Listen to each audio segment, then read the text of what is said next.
Good afternoon. It's Friday the 11th of December 2020, just after 1 o'clock. Welcome to UK Column News. I'm your host, Mike Robinson. Joining me in the studio today, Patrick Henningsen from 21st Century Wire. Welcome to the programme, Patrick. Great to be with you, Mike. Well, we're going to start off with Brexit because that's the main story of the day, apparently, as fake as it is. It's one of the first days in the last 9 months where there's something other than the pandemic on the headlines on the newsstands. Nothing else, just Brexit today. Yes.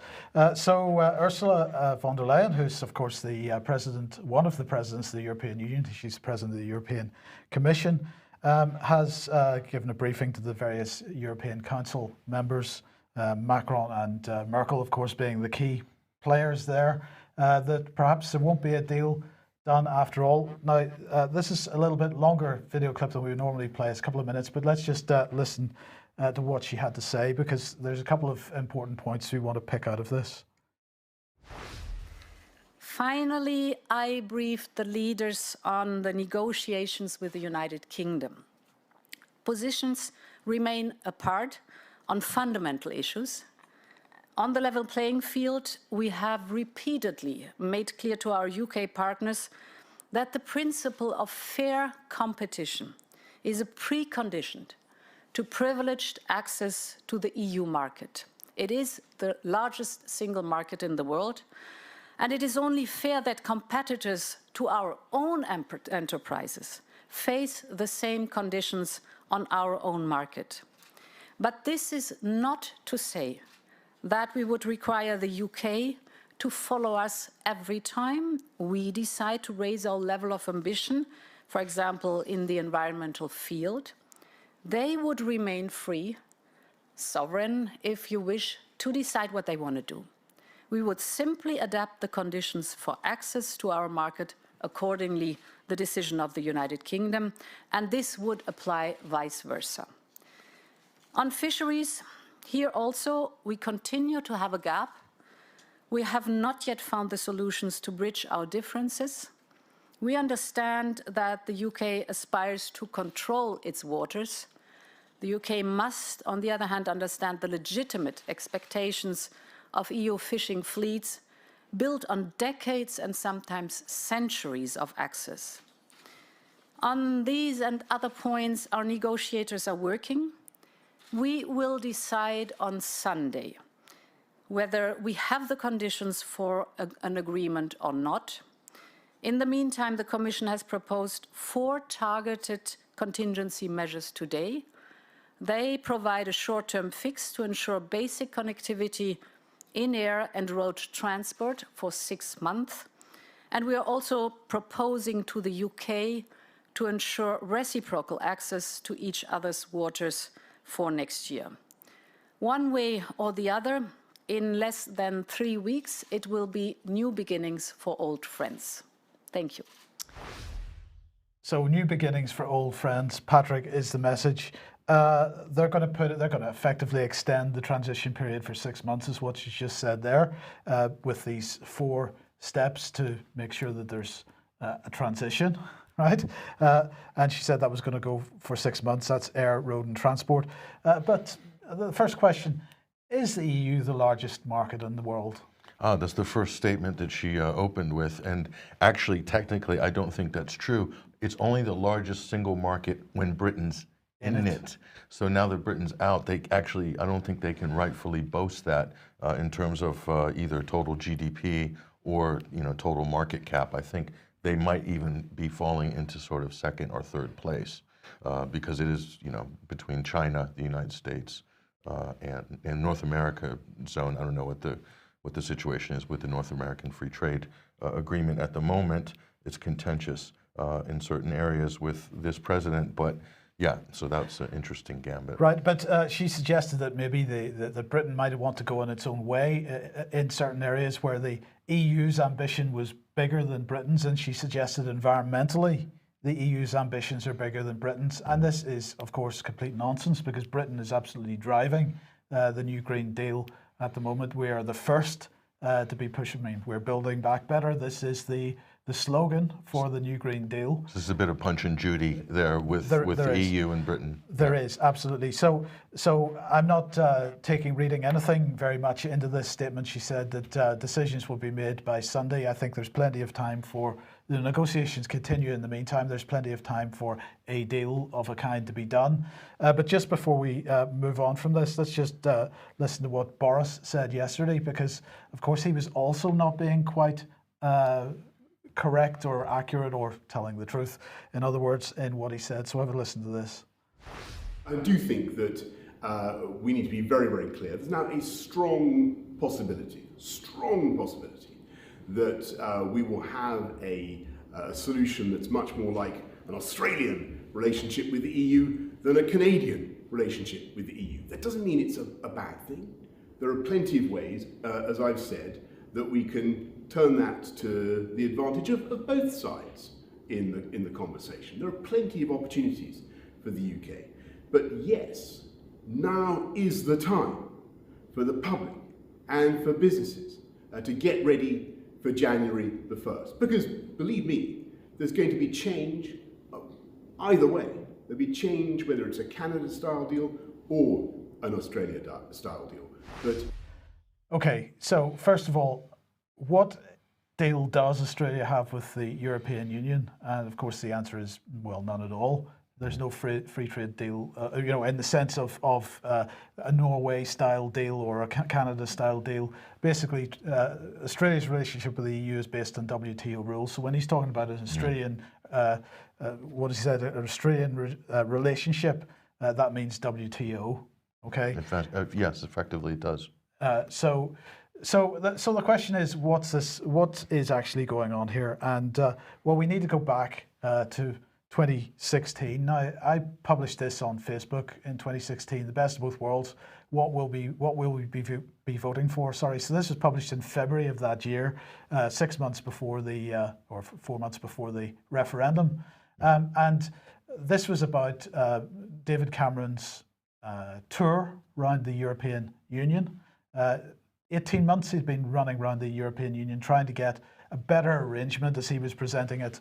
He was trying to, at least domestically, he was expressing this as trying to sort of stave off the possibility of momentum building for us leaving the EU. So he was claiming that he was arguing with the EU leaders that they needed to reform and be more palatable to the British audience. But that wasn't really what it was about, was it? Because this was what was one of the key parts of that document. And remember, this was a legally binding document at the end.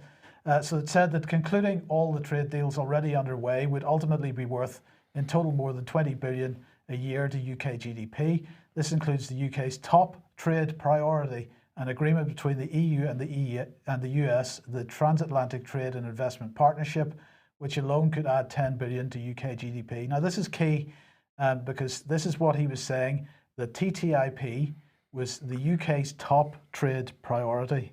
Mm-hmm. Now, TTIP at that time, Patrick, if you remember, was under really heavy pressure. The EU was under really heavy pressure because there were lots of people making the point that if you wanted to see the text of the TTIP at the time, you had to sign a non-disclosure agreement. There was absolute secrecy and security over the text of that. And of course, there were big concerns amongst many campaigners that TTIP was a threat to national sovereignty, that it was a threat to the ability for countries to set their own rules, whether they be environmental or food standards or all this kind of stuff. And courts as well, that corporate legal action superseded the laws of any particular nation state. So that was huge and unprecedented historically. Yes. So my position at the time was that TTIP was key to what Britain was doing. They didn't want to let it go, and that they were not, in fact, going to let go a policy that had been developed over the course of 40 years. They were working up to that. They weren't going to just drop it. So TTIP was defeated in the EU, and we haven't really heard anything more about it since. But then Brexit came along. Well, Cameron came with the best of both worlds white paper, and Brexit referendum was announced on the same day. Yes. In February of 2016. Mark that date in your history books. Yes. So the referendum was lost by Cameron and won by Brexit, and then we saw this shift with Theresa May and also Boris Johnson to this new hashtag Global Britain. And what was that about? Well, we get a clue with Liz Truss, who is the current Trade Secretary. There she is bumping hands with the Singaporean head of state there. And well, this isn't TTIP, it's the Trans-Pacific Partnership, but Britain isn't on the Pacific. So the idea, if you remember, about these sort of globalist trade deals was that the TTIP was supposed to be a deal between Europe, the UK and the United States.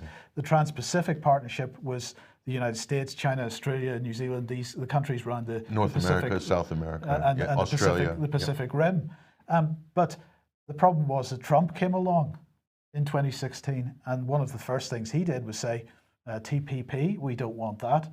This is nonsense. This is a threat to our sovereignty. We're not having that. And no sooner had he made that statement than Britain jumped straight in there and said, well, no, we can't let it go, because this is absolutely fundamental to the UK's foreign policy and trade policy, these types of internationalist, globalist trade deals. They jumped in and they completely reinvigorated the TPP to the point that it's effectively been signed, sealed and delivered at this point. So on top of that then, we have seen other rhetoric from the UK, for example, in defence. Now, if we remember the framework for the EU negotiations, it's not just about trade by any means, it's also about a security partnership, it's about defence. And one of the things that David Ellis has been highlighting over the last couple of weeks is this new notion from the UK's Ministry of Defence of the integrated operating concept.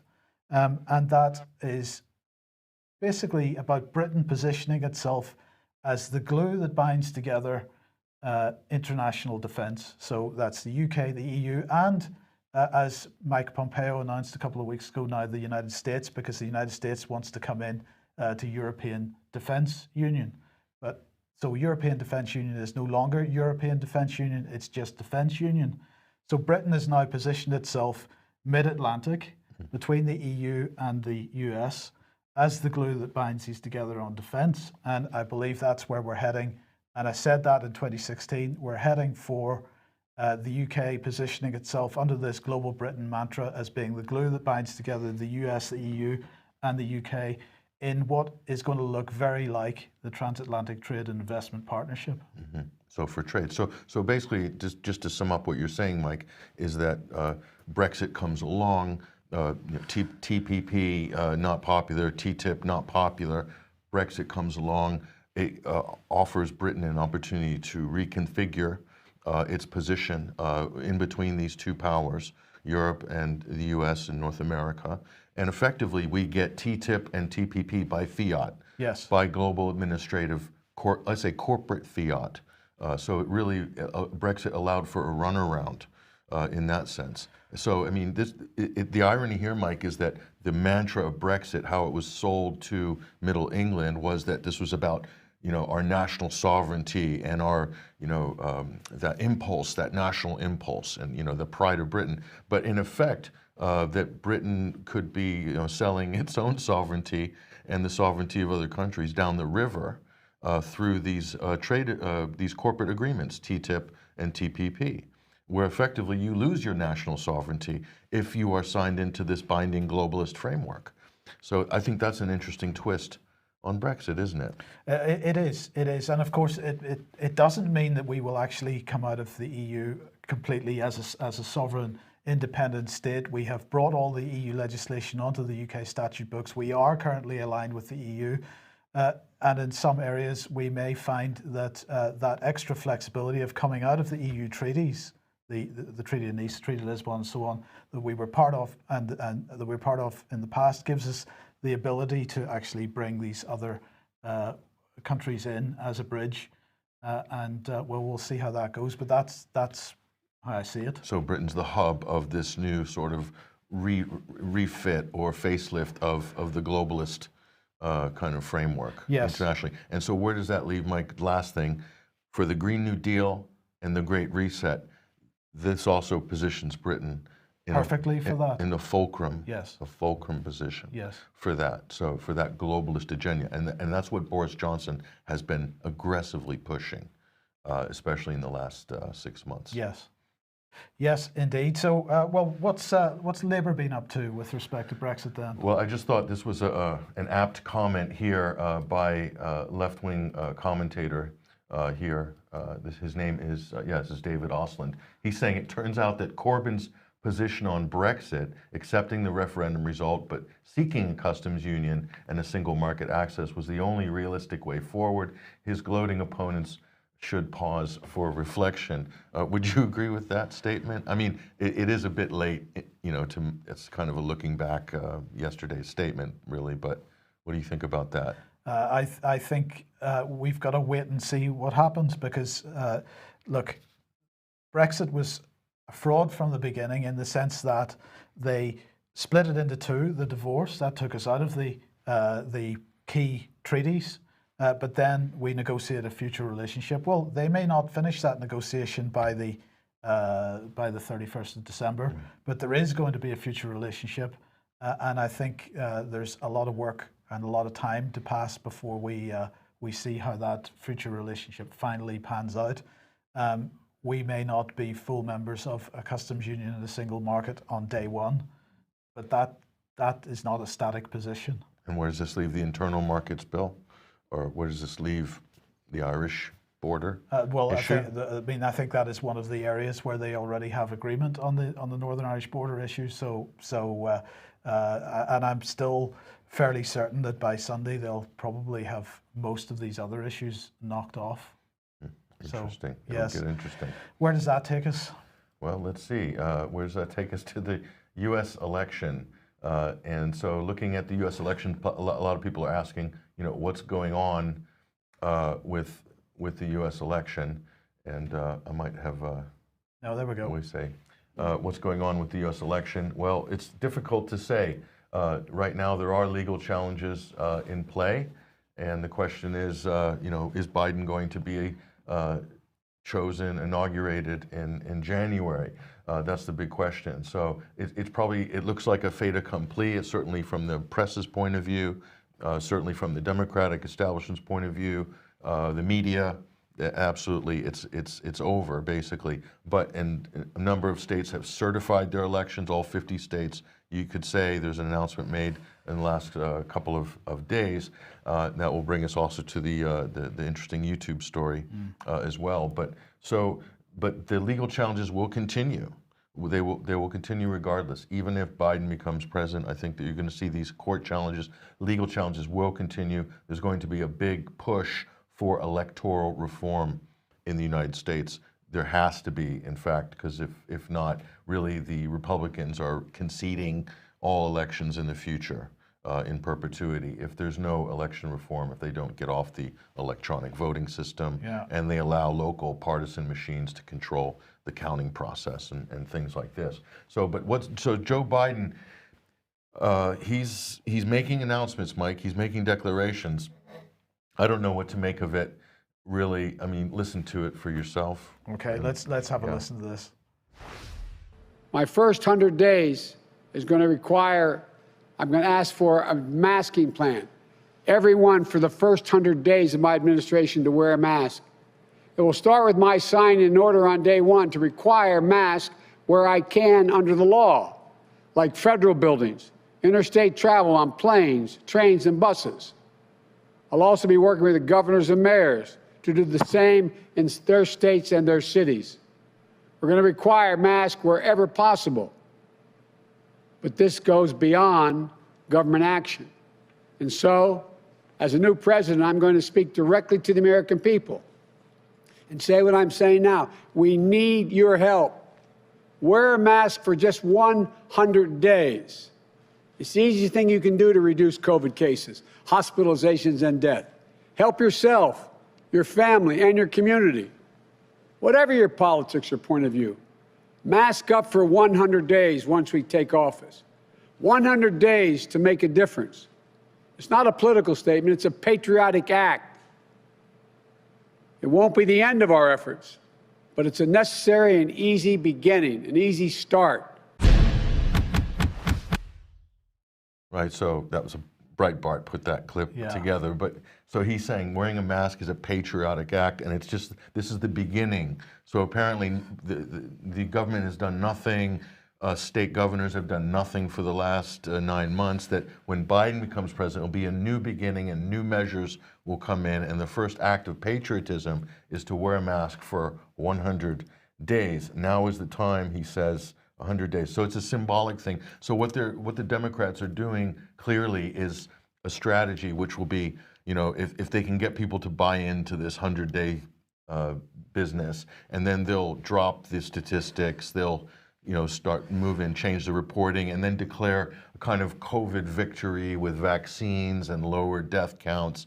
And then Biden will be credited in the history books of defeating the evil COVID somehow through his bold measures, his Churchillian, you know, 100 days, wear a mask, do it for the country. So. So anyway, we'll get to the problem with that in a second, but just to look at in terms of propaganda here, this is what, oh, sorry. Yeah, okay, let's go back to that one. Well, you know, he's going to have a hard time getting a buy-in on this, because this, you know, you look at some of these polls, 70% of Republicans don't believe the election was free and fair. So, you know, this automatically, you have got a problem here. If Biden tells the country to wear a mask for 100 days, you can absolutely guarantee that half the country will not wear it, potentially out of basically protest, because they don't see him as the legitimate president, 2, and 3, they think he's just barking senile orders at them. You know, the sort of COVID orders that have gone down like an anvil in so many states, especially states that have a Republican majority. Trump was suggesting on Twitter, I think yesterday, that the United States is now as divided today as it was in 1860. Do you think that is a fair statement? I don't think so. It is very divided, but in a different way. It's divided in a different way. Obviously, there were more physical and hard realities back then. But he is right. It is from rural to urban. From left to right, from conservative to ultra-liberal or socialist, radical, democratic socialist. It is very divided ideologically. Yeah. And the media machine is the X factor. They didn't have this kind of propaganda corporate media machine back in 1860 that you have now. So this is really a kind of more of an information war, whereas back in 1860 it was muskets and ships and cannons and things like that. Yes. So this is where the propaganda is going on this. So if we look at the next image here, this is what Time Magazine is putting up here. They've just announced Joe Biden and Kamala Harris are Time's 2020 Person of the Year. So apparently this is the Person of the Year. So this is like the split personality of the year. So they're really marketing. You can see Joe Biden's a secondary character in this.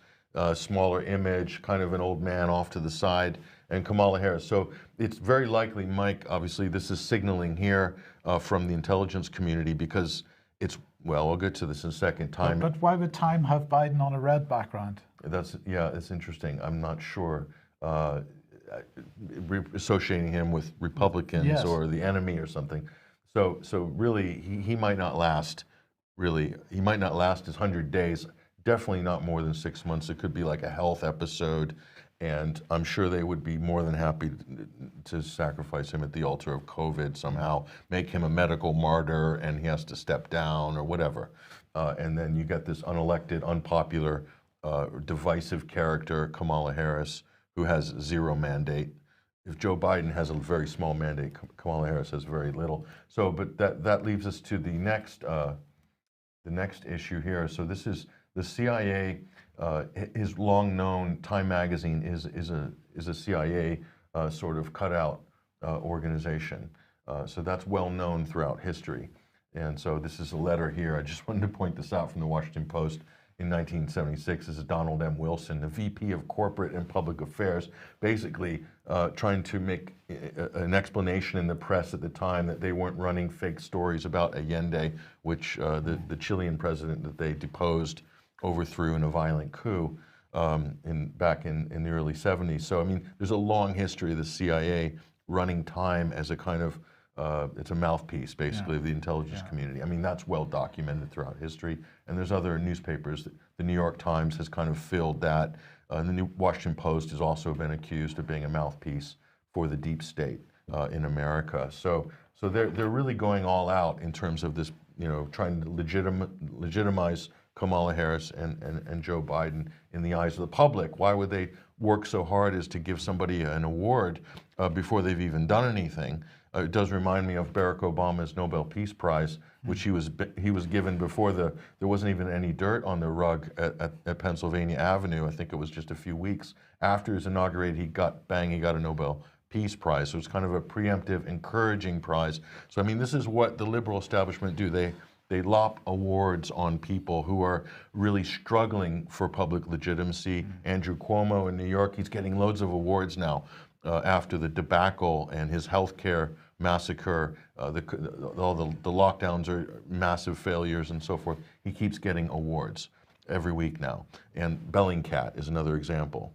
Lots of awards to sort of legitimize them. So in terms of like what's going on right now, there is this battle. This is a significant story in the United States. The Pentagon basically is withdrawing support for CIA counterterrorism missions. Now, some people might say this looks like possibly an internal battle. This might be maybe a pro-Trump faction, basically signaling to Gina Haspel, the hawkish CIA director there, that we're not going to give you that sort of carte blanche support for all these anti-terror missions that you're running. Normally, the Pentagon provides logistical and even military support, air support, and so forth. And so they're not going to be getting that anymore. So really, ISIS was, Al-Qaeda, ISIS was the main enemy, but now, no, they're saying, no, it's not. We're focusing on Russia and China now. So we're withdrawing all these little sort of counterterrorism games, and giving the support now for this new, bigger Cold War, bigger framework against Russia and China. Sending ships down to the South China Sea and having them shot at the moment and things like this. So yeah, more into Cold War footing, Mike. Really right now. So that's what it looks like anyway. Of course, that could change in a couple months. Okay, so let's move on. If you like what the UK Column does and you'd like to support us, then please head over to ukcolumn.org/community, and there are options to help us out there. Now, not so good news today, Patrick. Simon Dolan tweeted this out this morning. Breaking: the Supreme Court have extraordinarily not allowed us to appeal. They don't believe the single biggest restrictions in English legal history are worthy of a hearing. A very dark day for justice. Currently exploring all options. Will issue a full statement later today. So, of course, Simon Dolan bringing a case to challenge the lockdown.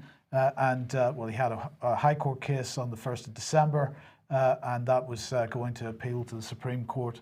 But they have rejected it. So here is the letter that they provided. Let's just zoom in on that. After consideration of the application filed on behalf of the appellant seeking permission to appeal the order made by the Court of Appeal on the 1st of December 2020 and the objections filed by the respondents, the court ordered that permission to appeal be refused because the application does not raise an arguable question of law. Yes. That's arguable. Yes, exactly. They're saying that the appellants pay the respondents' costs of the application, where the respondents apply for costs. The costs will to be awarded will be assessed. So he's potentially into court costs as well. We will, of course, report on in due course on whatever final decision they make on that. Yeah, massive disappointment, obviously, from his legal team's side. They've made an incredible case. They've done a great job. There's a tremendous amount of talented, highly skilled researchers also that have informed his team as well. So, but really, I listened to some of the earlier hearings, Mike, and really the judges just weren't having any of the arguments. Yes. And what's interesting, and I do encourage people to listen to these hearings. Why should you listen? Because then you can see what the arguments are being made from the bench, what judges are saying, and their whole arguments are hinging around asymptomatic carriers. And so behind that, you have all sorts of things like waiting for the vaccine as well. I mean, that would come in the conversation after that. But it's really based on what a lot of people are calling now the myth of the asymptomatic super spreader. And so all of these lockdown restrictions and rules are really based on really what's crackpot pseudoscience that has been taken as gospel in the media and has been parroted by an unlimited amount of politicians, public health officials, sadly, some academics that are, hanging their scientific reputations on really what is this kind of myth, this guesswork, this kind of theory that's never really been proven in practice. And now we're seeing a lot of proof to the contrary that, yes, asymptomatic spreading is possible, but it's completely implausible. If you look at the actual numbers and the actual science, yet we've based all of our policies, mitigation policies, from masks, social distancing, lockdowns, and now whatever's coming else down the pipeline, all based on this idea of the asymptomatic super spreader. School closures as well. Yes. Now the other idea that, of course, is driving that is the idea that we've got to keep the pressure off the National Health Service. Exactly. Right. And so the Royal College of Surgeons yesterday published this, more than 160,000 people waiting more than a year for hospital treatment. And what did they say? Today's waiting time statistics show there were more than 160,000 patients waiting for more than a year for planned hospital treatment in October 2020, the highest number since May 2008. And they went on to say that the total waiting list now stands at 4.45 million people, right? So this is a pretty serious situation. And of course, lockdown is all about keeping pressure off the NHS. Well, the NHS has managed to systematically remove the pressure from itself by simply stopping treating anything which is not COVID related.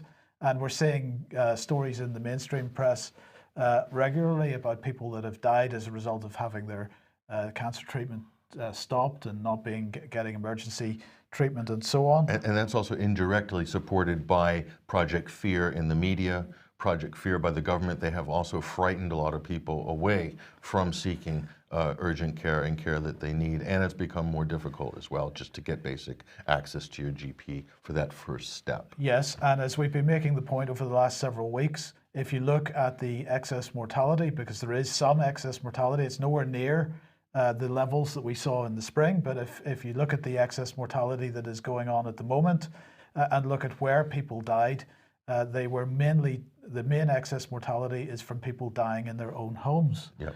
Not in care homes, not in the NHS, but in their own homes. So they're not getting hospital treatment, or they're not going to hospital for whatever reason.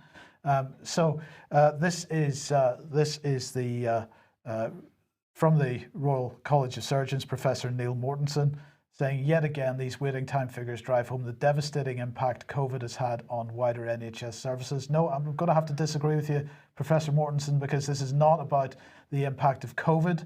This is about the impact of policy, and it's about the impact of government policy, but also NHS management policy. They have chosen to take this approach, and we'll see that in 1 second in a graph.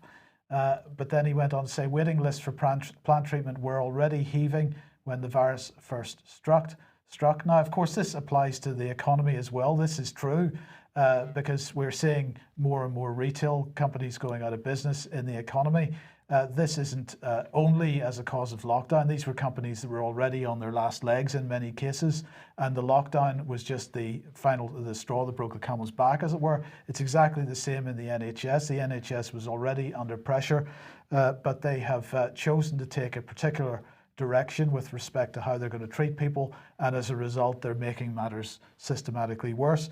But if anybody has any doubt about what pressure the NHS is under at the moment, let's look at this, because this is the latest figures from the UK government coronavirus website, patients admitted to hospital. And Patrick, I have to say, bearing in mind that in the spring, at the peak in April, the NHS was not overwhelmed. That's right. And we are at a fraction of the levels that we saw. And we are at normal winter levels at the moment, it seems to me, at a fraction of the levels that we saw in the spring. The NHS was not overwhelmed in the spring, but it is overwhelmed now. There's something not right. And let me just give you, looking at this graph here, let me give you a snapshot, Mike, here. So, if you consider London, this is the biggest metropolitan center in the UK, one of the biggest in Europe and the world, actually. And so right now, so there are 14,417 NH hospital beds for general and ICU acute care in London, okay, in the region. Between July and September, an average of 10,900 of them were occupied. That's only 77%. So where's the crisis? There isn't one. And right now we're in the heat of a very cold winter, and the NHS is not overwhelmed. They're still recycling this talking point, though. They're falling back on the springtime talking points and the strap lines, which is that there's a global spike. I keep hearing this. This is one that's a good laugh. There's a global spike going on right now. Hospitals are being overwhelmed, and you hear this anecdotal stories. My cousin's stepmothers know somebody who works in the NHS, and they said it's like a war zone. These anonymous messages are being dropped in comment threads on social media, and it's the numbers just don't bear out. No, that's right. The numbers don't bear out. The statements are made by the politicians. The statements are made by the sage so-called scientists. The statements are made by people that are claiming to be working within the NHS in some cases. On the other hand, we've got plenty of people that are telling us who they are that are working within the NHS saying the opposite is true. But the data never gives the truth to the statement that's made. The statement is made with no data, and when you go and look at the data, you find that it's a very different story. So that's what, propaganda by definition? Yes, by definition. So who knows, how do you know what to believe, Mike? This is the question. How do you know what to believe?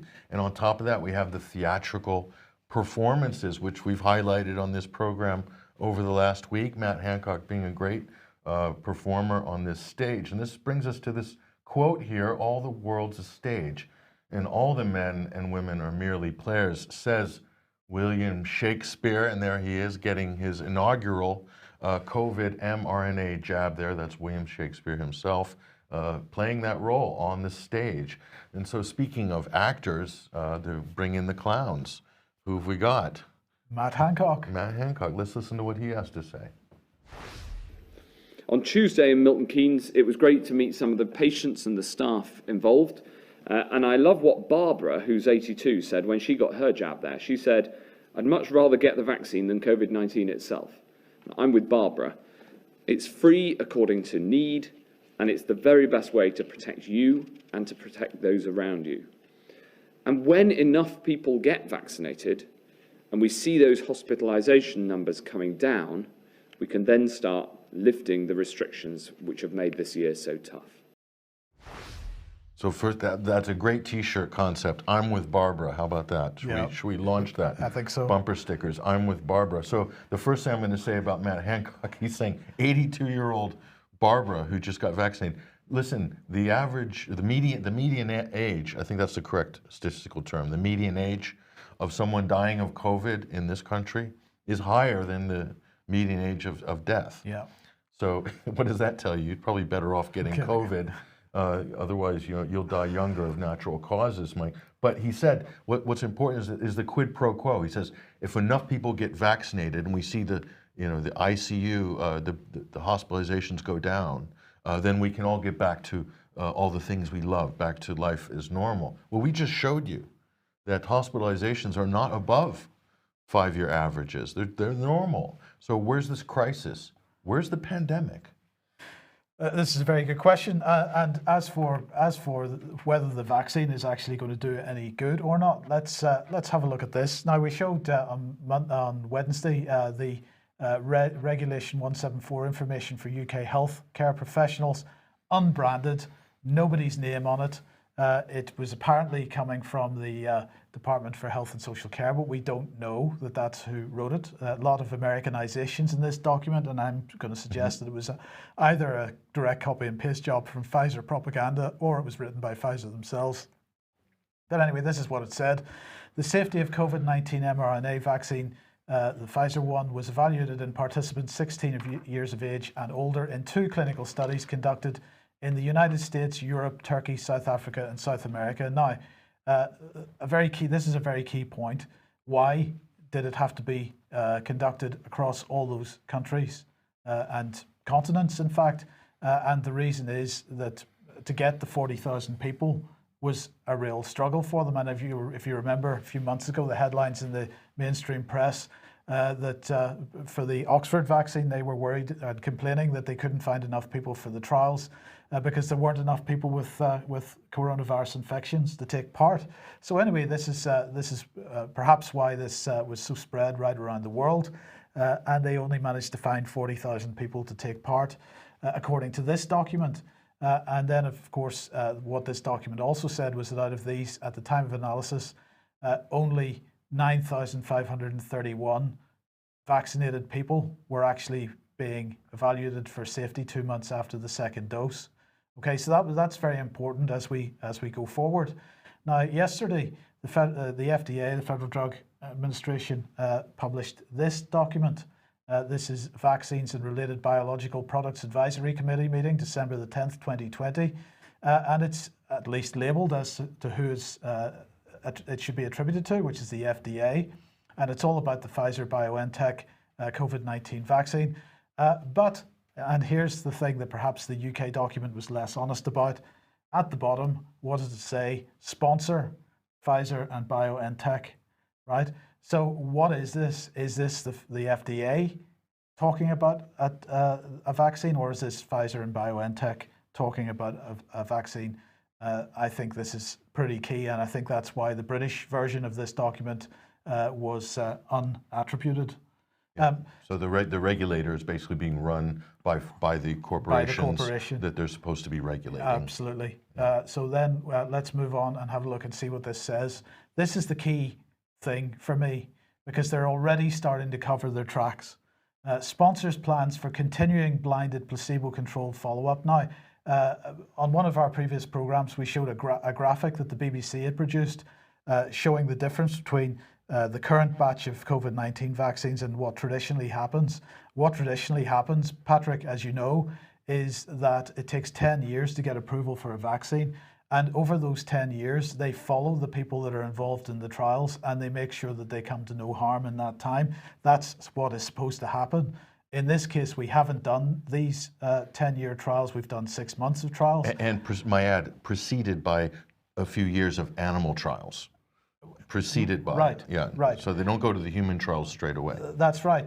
But this is really important, because what they're saying here is that they will not be following the people that were in the control group, the placebo recipients, for any period of time, because in 6 months' time, 6 months following dose 2, if they've not already requested it, they're going to be given the vaccine. So what that means is that people that are in the control group, they can't be followed for 10 years to see how they do as compared to the people in the vaccinated group, because they'll also be vaccinated. So this means that there is no follow-up over the next period of time, because one of the things that's very interesting that we need to find out is whether people suffer detrimental long-term effects as a result of having the vaccine compared to people that haven't. Now, maybe this doesn't matter because the intention is to vaccinate everybody anyway, but still, what this absolutely demonstrates is that Pfizer is making sure that they are covering their tracks for the future, and there can be no possibility of any suggestion that any long-term health condition was related to the vaccine in any way, because there'll be nobody to compare it against. They can just shrug their shoulders and do this with their hands and say, hey, we don't have a control group to compare with. Nope. We had to vaccinate them because there's a pandemic on. Absolutely. So let's move on then. So here is the next statement that we want to look at.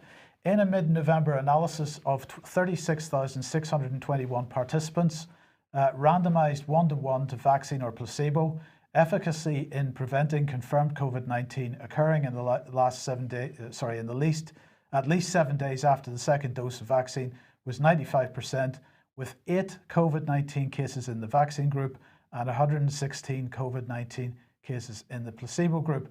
So what are we talking about? We're talking about 18,310 people in each of those groups, and we had 8 cases. Now, this is cases, not serious cases, or this is just cases. So how do we define a case here? In the case of this trial, it was 1 positive PCR test and 1 symptom, okay? And that made you a case. And that's not a clinical diagnosis. No. That's not a proper clinical diagnosis. So 8 out of 18,310 on one side, 162 out of 18,310 310 on the other side. So let's just put this in graphical form. So if we have a pie chart here, there is the total of people that were taking part on the vaccinated side, and you can see the green line there, can't you? Which shows those affected. No, you can't. I can't. It's no, microscopic. It's microscopic. Now, if we move that on to people in the control group, then okay, you start to see a very, very small segment in green, which is the people that are affected by COVID-19 in the control group. But really, is this showing a pandemic on screen at the moment? So they're comparing, essentially, Mike, what you're saying is they're comparing the width of two different razor blades. Yes. Basically. And they're rolling out a global vaccination campaign on the basis of this trial. And they're saying 95% effective. Right, we'll come on to that in a second. Based on this. Yeah. Okay, so let's look at some of their statistics then. So first severe COVID-19 occurrence after one dose. Now, we'll come on to Matt Hancock in 1 second to explain this dose one business. But in terms of severe occurrences after the first dose, they had one severe occurrence in the vaccination group, and they had 9 severe occurrences after the first dose in the placebo group, and that was in this case around 21,600 people in each of those groups. Before we show you the next statistic, let's just have a listen to what Matt Hancock had to say, because this is a very key point as we move through these. Is that my clip or yours? No, this is mine. Yeah. And even if you've had the jab, you're not immune because the vaccine will not fully protect you until 7 days after you've received the second dose. And we don't yet know if it'll stop you from passing on the disease to other people. So we have to all keep acting as if we can still pass it on, and that is the safest way to get the number of cases down and keep people safe. Now, this is really critical, Patrick, because if we go back to this graphic again, that means that the numbers after dose one really aren't relevant because you're not protected in any way, according to Matt Hancock, until after 7 days following the second dose. So the 1 and 9 we can forget about. So let's move on to this graphic, which shows severe cases. This is the first severe COVID-19 occurrence from 7 days after dose 2 in participants without evidence of prior SARS-CoV-2 infection. And in that case, 7 days after dose 2, when you're supposed to be protected by this vaccine, there were, out of 18,198, there was 1 severe case on the vaccinated side and 3 severe cases on the unvaccinated side, on the placebo side. Okay, so just to highlight that, that's the vaccinated side, that's the placebo side.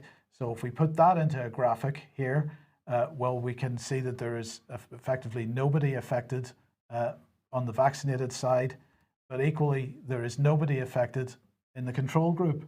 And again, where's the evidence of the pandemic? There is none. So let's remind ourselves what this said once again. It said in mid-November, analysis of 36,621 participants, randomized 1-to-1, 8 COVID-19 cases in the vaccine group, 116 COVID-19 cases in the placebo group, of which 1 was serious in one group and 3 were serious in the other. So how are they getting this 95%? Well, they're talking about relative risk, and they're doing a calculation. Now, it doesn't matter if not everybody follows this calculation. We'll just run through it. If you take the 8 and divide it by the number of people in the vaccine group, you get that number 0.00044. If you take the 162 and divide that by the number of people in the control group, which is the same, you get 0.00885. You divide those to get 0.0049, and then you do a quick calculation to turn that into percentage, and you get 95%. Right? That's called relative risk. It's the relative risk between the number of people who were infected on both sides of the trial. This tells us nothing about the efficacy of the vaccine, and it tells us nothing about the actual risk that we are experiencing, what we need to look like. So we're going to put a big X on that. It's statistical wizardry. It's statistical wizardry. What we need to do to get a better picture of this is to look at absolute risk reduction. What's the absolute risk reduction? And you use the same figures, and you start off with the same calculation. You end up with 0.0044, 0.00885, but you don't divide them at this point. You subtract one from the other, you get 0.00841 as the result. You turn that into percentage.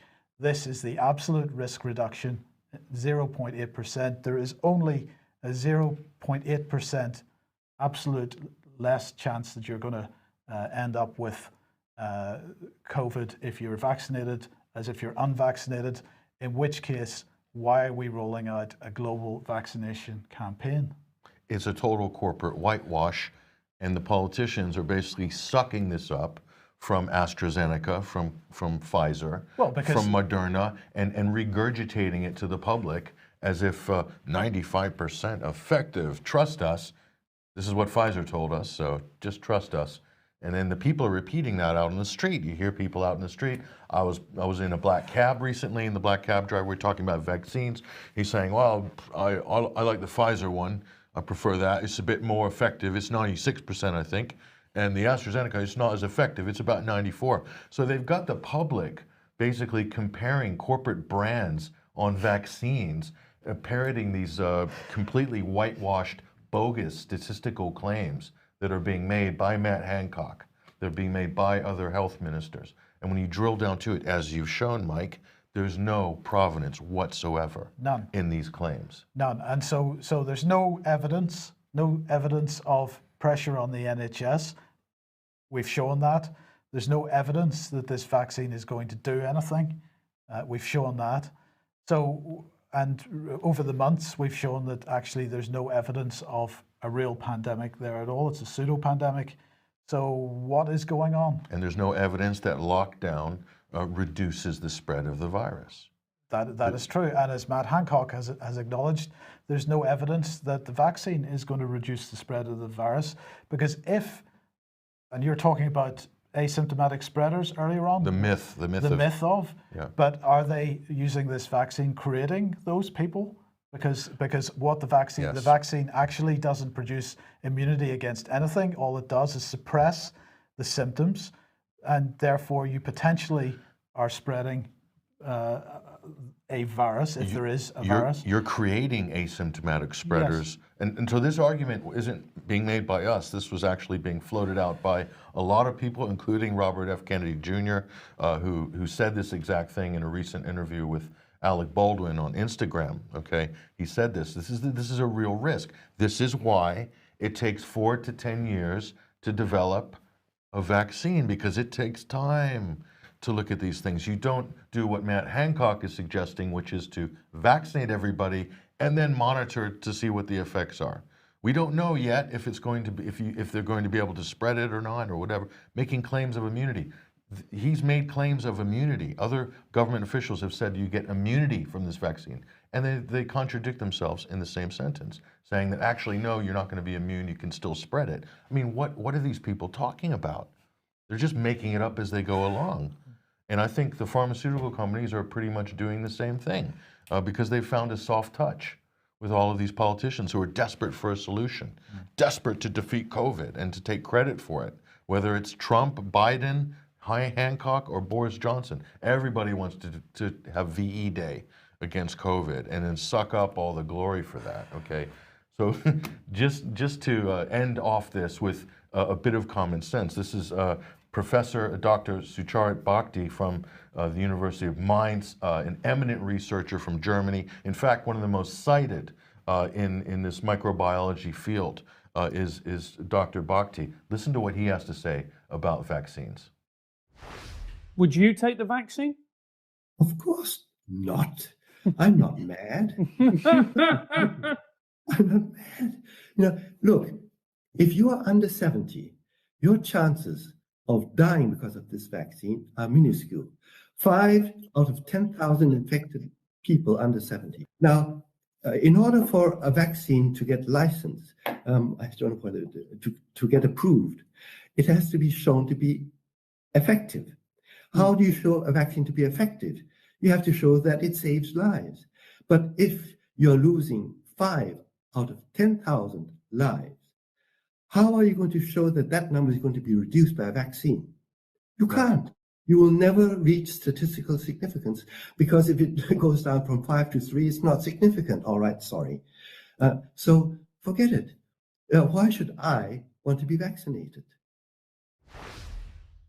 Who was he speaking to? That was Trigonometry. This is a YouTube channel. Great interview, by the way, and it's got massive traction. The interview they did with Dr. Bhakti, so we want to give a shout out to those guys at Trigonometry. You can find that full interview on YouTube, and I encourage people to go listen to it. Trigonometry is the channel. But Mike, isn't Dr. Bhakti really reiterating the point that you just made regarding what are we talking about in terms of efficacy? You know, what's the actual risk of COVID for starters? Why do you need to vaccinate every man, woman, and child on the planet for something that's not an epidemic? Well, as far as the data shows, and as far as even the pharmaceutical companies' own studies show. Yes, that's the point. What's going on here? Yeah. This is just getting more bizarre by the minute. So speaking of bizarre, this is what's happened just last night in Australia. Take a look at this. Aborted vaccine project here in Australia. This is one of their big national pushes here by CSL. This is an Australian firm. They're working with the University of Queensland. And this is what they were saying. There's no possibility the vaccine causes infection, and routine follow-up tests confirm that there is no HIV virus present. So basically, the test, Mike, that they did, the trials they did, were throwing up HIV positive results. Positive results, and they're panicking now, saying none of our trial participants have HIV. These are false positives. These are false positives. So they're shutting down after phase 1. They're shutting it down, basically. And was this because one of the proteins that they were using in the vaccine was triggering the HIV test? It was. So we'll look at this here, and this is what they're explaining here. This is from CSL, the pharmaceutical consortium itself. The phase 1 data show that the generation of antibodies directed towards fragments of a protein, GP41, that's the key, which is a component used to stabilize the vaccine. Trial participants were fully informed of the possibility of a partial immune response to this component, but it was unexpected that the levels induced would interfere with certain HIV tests. So what does that mean in terms of the final verdict here? They're saying it's generally agreed that significant changes would need to be made to well-established HIV testing procedures in the healthcare system. They're talking about Australia to accommodate the rollout of this vaccine. So this is crazy what's going on here. And so that's where we're at. And so what was the reaction here? Government cancels CSL orders AstraZeneca ups their order from 33.8 to 53.8 million doses, and ups their Novavax vaccine orders from 40 million to 51 million doses. So what have you got? Australia, the population of Australia is roughly what? 25 million, around there. I'm not sure what the exact number is. And they've got already booked in 104 million doses. Yes. 105 million doses of COVID vaccines, Mike. So the question is, what on earth is really going on here? This just seems like a total, I mean, just from an industry point of view, from this whole field of vaccine pharmacology, it's a total shambles.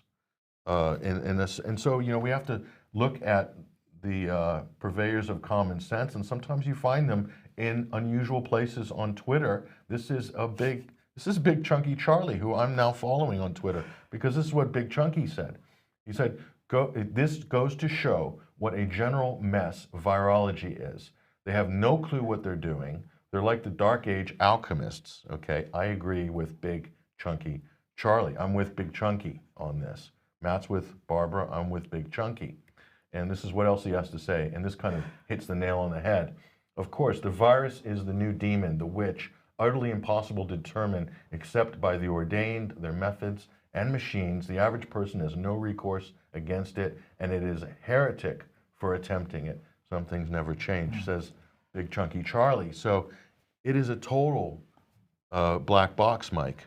This whole industry is black box technology, and through this, we're beginning to discover what, how impossible the vaccine technology and pharmaceutical industry is on this issue. I mean, when you really look at it, you scrutinize it. When you ask for accountability from these firms, have they even turned over the ingredients? Well, yeah.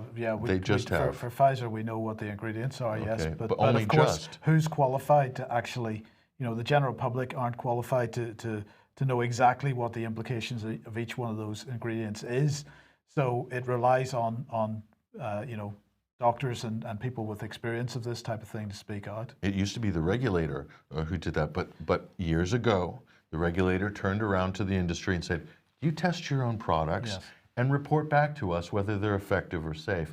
We trust you, and we'll rubber stamp you with a license or whatever. So I mean, that's of course, the way that happened was the industry got suitable people on the boards of these regulators. Yeah, and they amped up their lobbying operation, and not only that, how do you get immunity from prosecution? For COVID, they are immune from prosecution. Yes. How did they do that? It couldn't have been through lobbyists, could it? It couldn't have been through lucrative board positions for all of these SAGE members and various ministers. I'm sure there was, stock price has something to do with it as well, So, but anyway, look, let's just quickly finish off with this one, Patrick, because the censorship agenda rolls on, and this is YouTube. They pushed this out a couple of days ago on the official blog, supporting the 2020 US election. And what are they saying here? Let's have a look.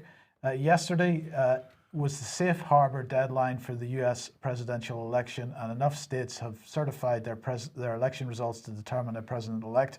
Given that, we will start removing any piece of content uploaded today, that was yesterday, or any time after, that misleads people by alleging that widespread fraud or errors changed the outcome of the 2020 US presidential election. So there again, on the basis of no evidence whatsoever, YouTube is making a definitive statement that anybody suggesting election fraud is misleading people. They know that. You may not know that. I don't know that, but they know that. They know, they are the gods of election claims. Yes, they go on. For example, we will remove videos claiming that a presidential candidate won the election due to widespread software glitches or counting errors. We will begin enforcing this policy today and will ramp up in the weeks to come. As always, news coverage and commentary on these issues can remain on our site if there's sufficient education, documentary, scientific or artistic context.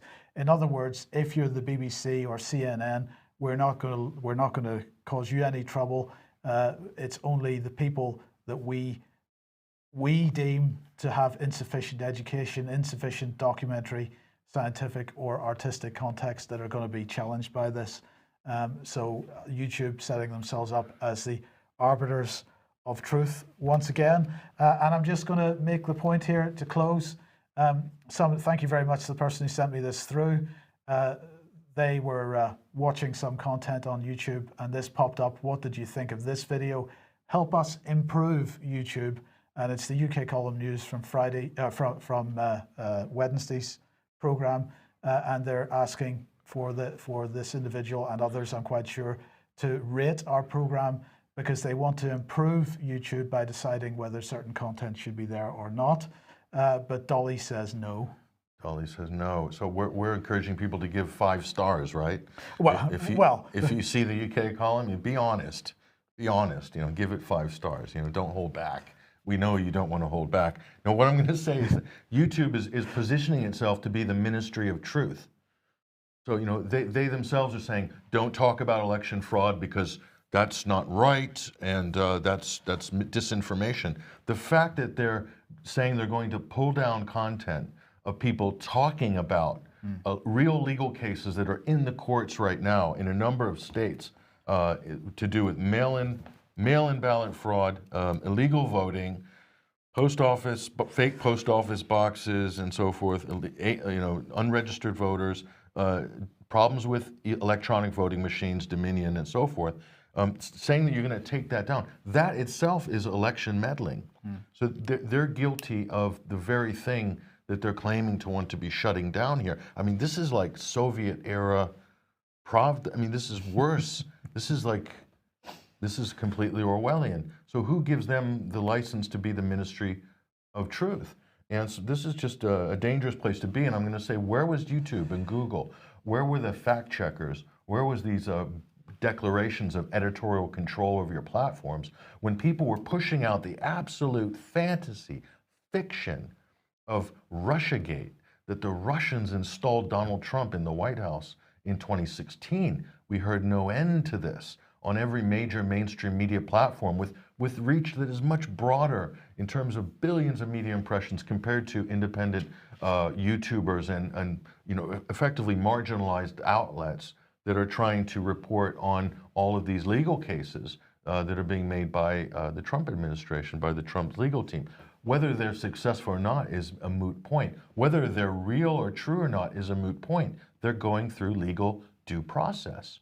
So what Google and YouTube are effectively saying is, we don't want to hear about due process. We want to expunge any conversation about legal due process because we say that we know what happened. And we say from our partisan position, and they're clearly backing the Democratic Party, and they're really in the tank for Biden and were from before. So, I mean, this is completely partisan, completely out of whack. And I don't know how they can sort of justify this at all. I mean, this is a high level of corruption. These are monopolies that control a tremendous amount of information that people see and read, and they themselves, it's been proven through Google Analytics that they can swing a certain percentage of the election vote depending on how they game searches on Google, as an example, or Google sending out voter reminders that are targeted to specific demographic groups. That can be proven to have an effect on the result. That's real meddling. That's real interference. That's what they accused the Russians of doing in 2016, and they never produced a shred of evidence to back up those claims. And yet here they are. Here they are actually meddling. I mean, this is a dangerous precedent. Could they weaponize this type of attack, Mike, on elections? Could they do it in Britain? Could they do it in the EU?